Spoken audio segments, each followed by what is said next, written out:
Okay, hello everybody. Hello, my dear friends. It's been a while since we last talked with each other. The last time we discussed Psalm number 91, and I got some comments from you and the people who appreciate the Psalm. And I know that this Psalm 91 is a great blessing to many of you folks' hearts. And today we want to talk about some real stories from the lives of the real people. You know, I used to be a partner in the ministry with a friend of mine. His name was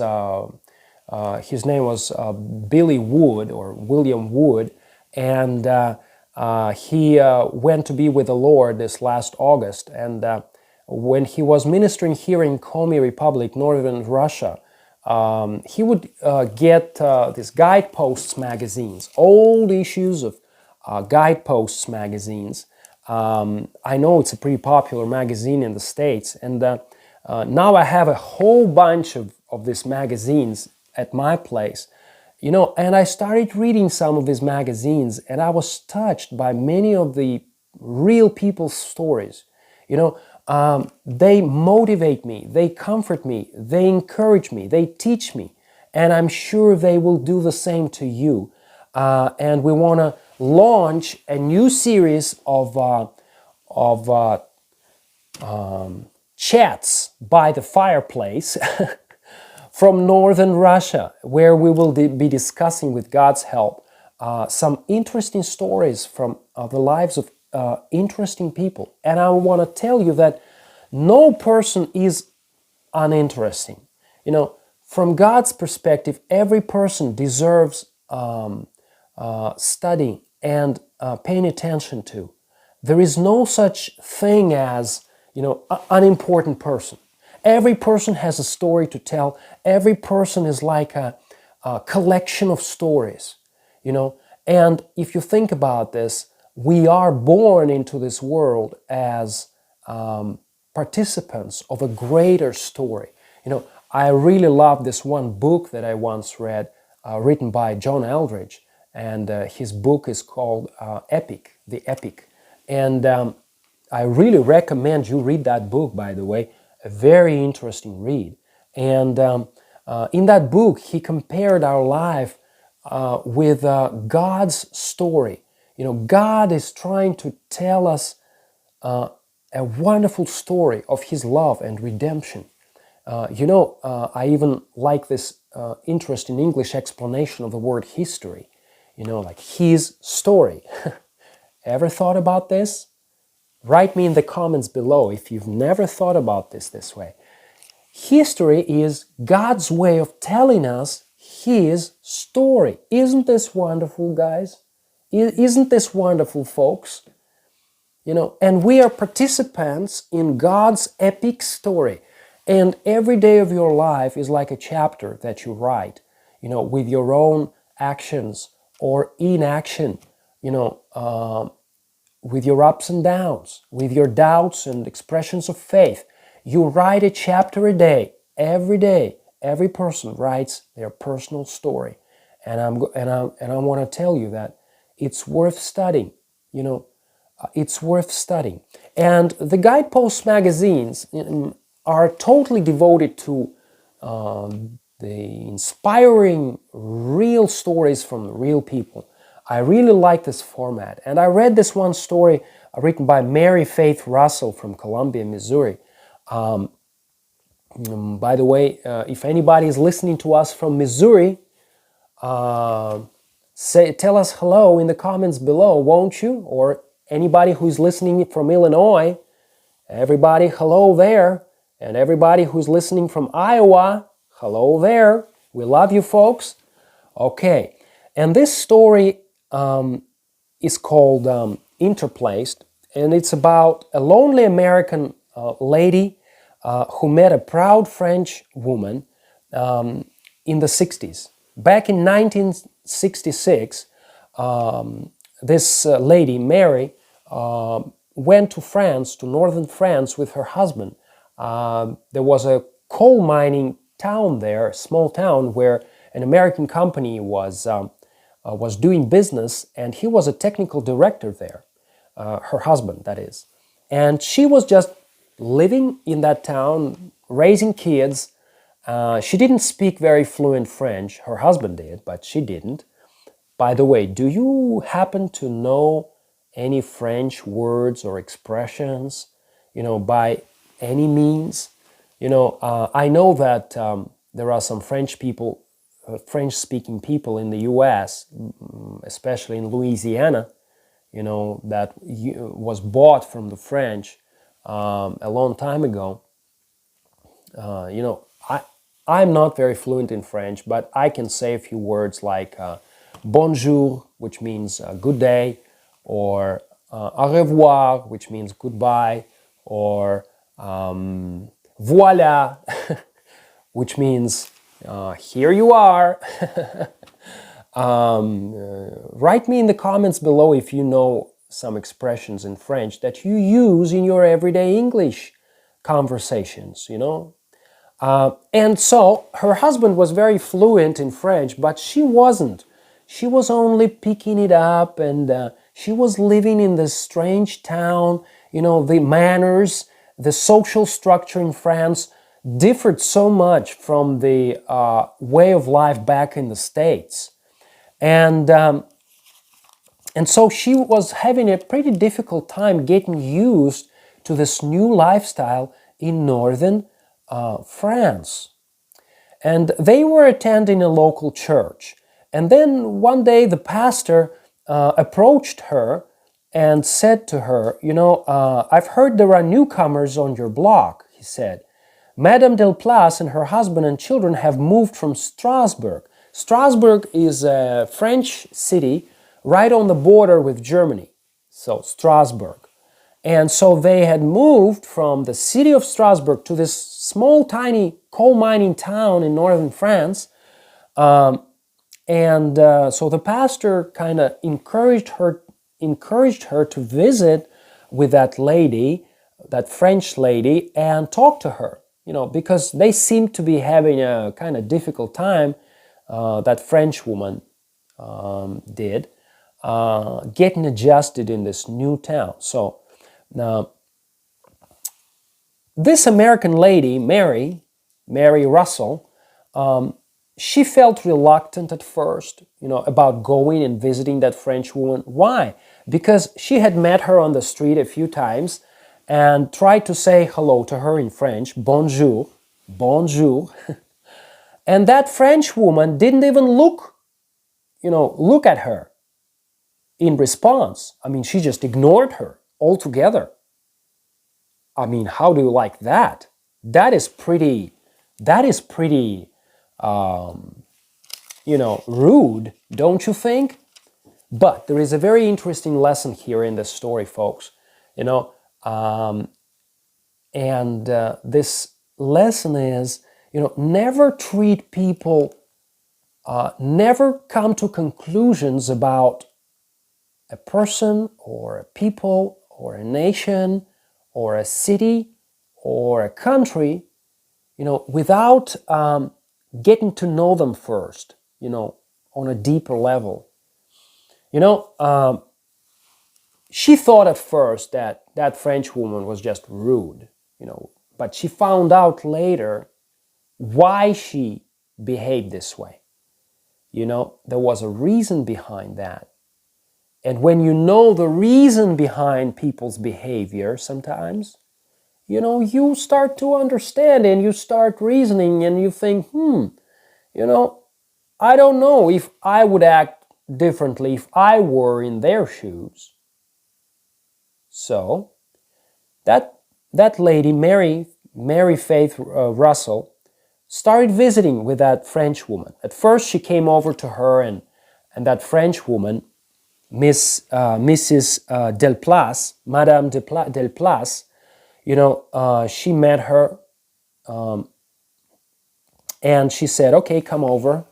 But she was kind of cold, the house was so poor, and it was freezing cold inside, Mary recalls.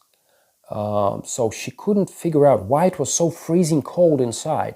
And then this French lady explained to her her circumstances. Her husband had violated a French business law, and the authorities decided to sell all their property, at an auction. And all they were allowed to take was a couple of chairs and their mattresses. And so they got a little bit of social support from the government, like welfare, a little bit of welfare, and that was it. So they were pretty needy in that situation. They were bankrupt. That's why they would even burn some doors, some wooden doors in their wood stove just to stay warm. And it was back in 1966 in northern France, my friends. It wasn't the Second World War already. It was peaceful times. And in peaceful times in northern France, people went bankrupt. Some people went bankrupt and had to freeze to death in their homes during the winter and burn their wooden doors. Can you believe this? Who would have thought? France seems to be a pretty wealthy country, doesn't it? Okay, but there are some needy people even in wealthy countries. That's a fact. And so when Mary started visiting with that lady, and that lady, gave her a cup of tea and started crocheting and, doing the regular, women's stuff and, crocheting and chatting and stuff like that. So Mary improved her French a lot by speaking with that French lady, by keeping her company. And it was clear that that French lady started changing her attitude towards that American woman, that Mary, And so she was crocheting something. And Mary asked her, who are you doing this for?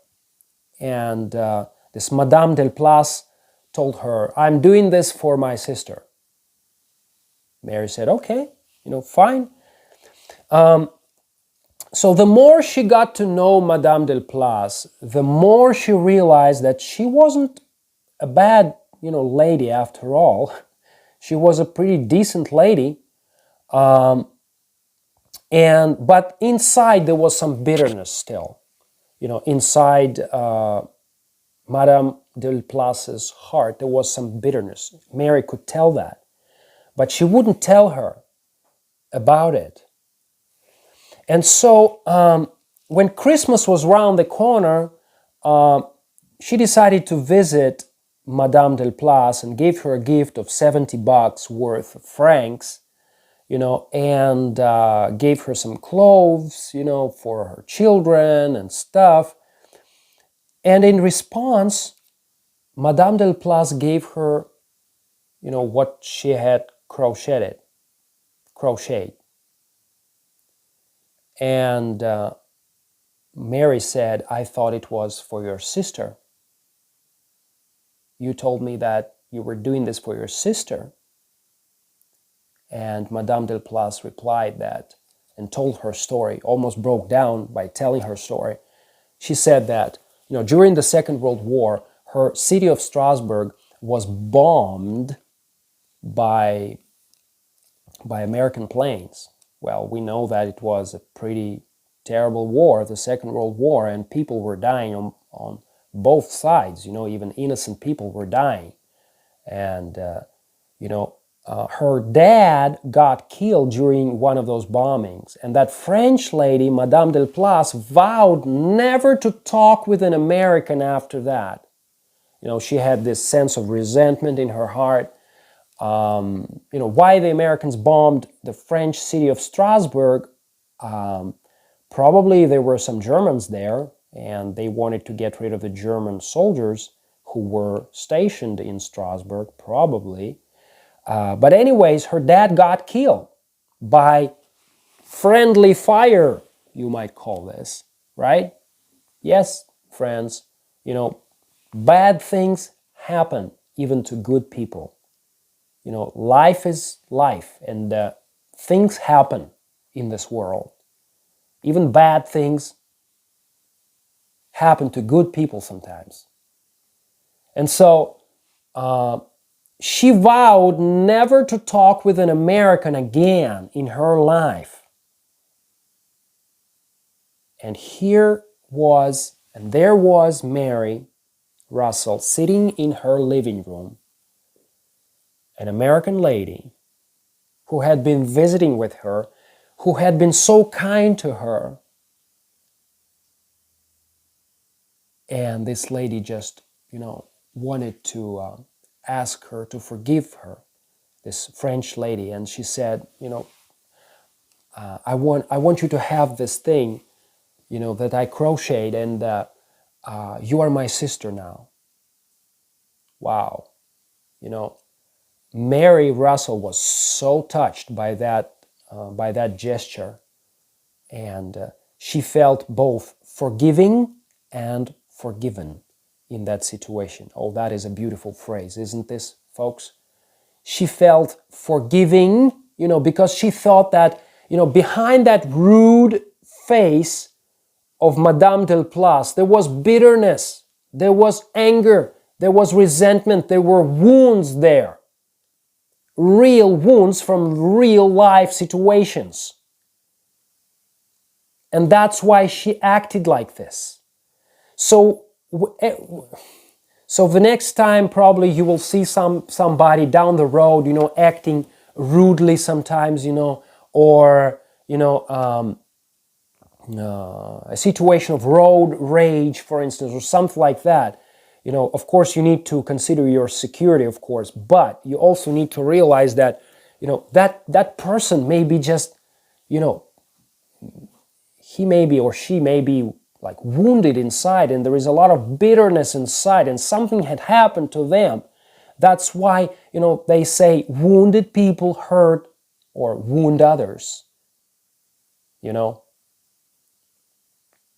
And in this story, there was a time for healing, both for the French lady, Madame Delplace, when she realized that, there are some really great, nice, wonderful Americans out there, that she shouldn't generalize, and judge by one particular incident in her life about the whole nation of America.